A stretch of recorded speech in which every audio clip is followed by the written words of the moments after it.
నమస్తే, welcome to Sakshi cinema. This is Durga. Simha, legend, Akhanda తర్వాత బాలకృష్ణ బోయపాటి కాంబినేషన్లో వచ్చిన 4వ సినిమా అఖండ 2 తాండవం. 2021లో వచ్చిన అఖండకు సీక్వెల్ ఇది.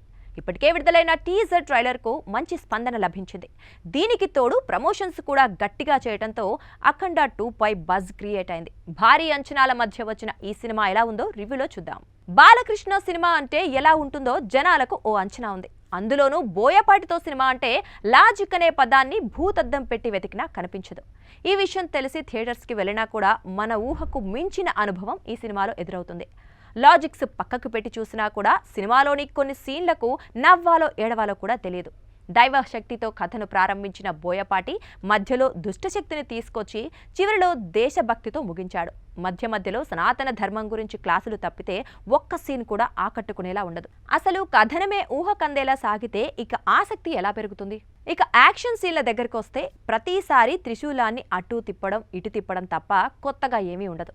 పైగా కొన్ని యాక్షన్ సీన్లు చూసినప్పుడు బాలయ్య సినిమా కదా, అంతే అంతే అనుకోవాల్సిందే.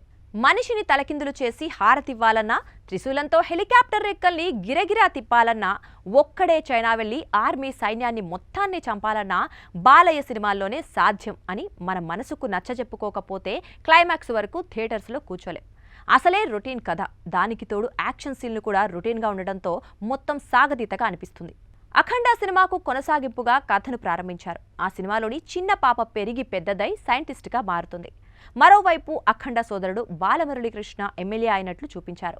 బాలయ్య 1 ఎంట్రీ సీన్కో ఎలివేషన్, బాలయ్య 2 ఎంట్రీ సీన్తో ఎలివేషన్, అవి తప్ప మొదటి అరగంట కథే ఉండదు.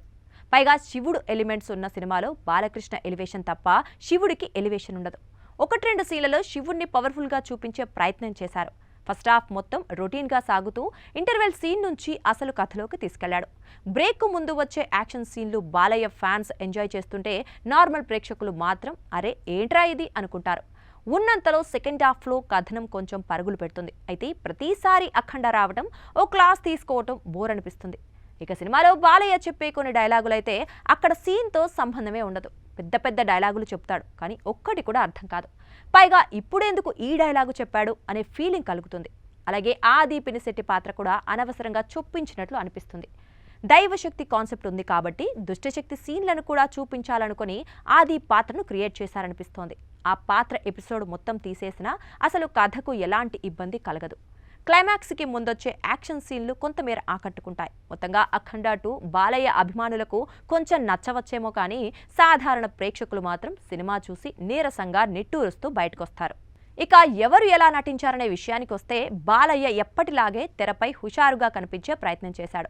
అయితే ఈసారి మాత్రం తెరపై ఆయన వృద్ధాప్యం కొట్టొచ్చినట్లు కనిపించింది. ముఖ్యంగా అఖండ పాత్రలో ఆయన ముసలితనం మొత్తం బయటపడింది. ఇక యంగ్ బాలకృష్ణ పాత్ర లుక్ బాగుంది. పెద్ద పెద్ద డైలాగులున్నా ఒక్కటి కూడా అర్థం కాదు. మాస్ సాంగ్ కోసం ఆయన వేసిన స్టెప్పులు ఆకట్టుకోకపోగా ట్రోలింగ్ మెటీరియల్గా మిగిలిపోయాయి. విలన్గా ఆది పినిశెట్టి తనదైన నటనతో ఆకట్టుకున్నాడు. అయితే ఆ పాత్ర సినిమాలో అనవసరమనే ఫీలింగ్ కలుగుతుంది. సంయుక్త పాత్ర పరిధి తక్కువే అయినా ఉన్నంతలో బాగానే చేసింది. శివుడు పాత్ర చేసిన నటుడు బాగా నటించాడు. పూర్ణ, సాయి కుమార్, రచ్చరవి తదితరులు తమ పాత్రల పరిధి మేర నటించారు. సాంకేతిక విభాగాల పనితీరు విషయానికొస్తే తమన్ సంగీతం బాగుంది. తనదైన బీజిఎంతో సినిమా స్థాయిని పెంచేశాడు. పాటలు అంతగా ఆకట్టుకోలేకపోయాయి. రాంప్రసాద్, సంతోష్ సినిమాటోగ్రఫీ బాగుంది. Editing okay. నిర్మాణ విలువలు సినిమా స్థాయికి తగినట్లుగా ఉన్నాయి. సాక్షి టీవీ ప్రసారాలను నిలిపివేయటం చట్టరీత్యా నేరం. సాక్షి టీవీ ప్రసారాల కోసం మీ స్థానిక కేబుల్ ఆపరేటర్ను వెంటనే సంప్రదించండి. DTH లో, ఇంటర్నెట్ లో కూడా సాక్షి టీవీ ప్రసారాలను వీక్షించవచ్చు.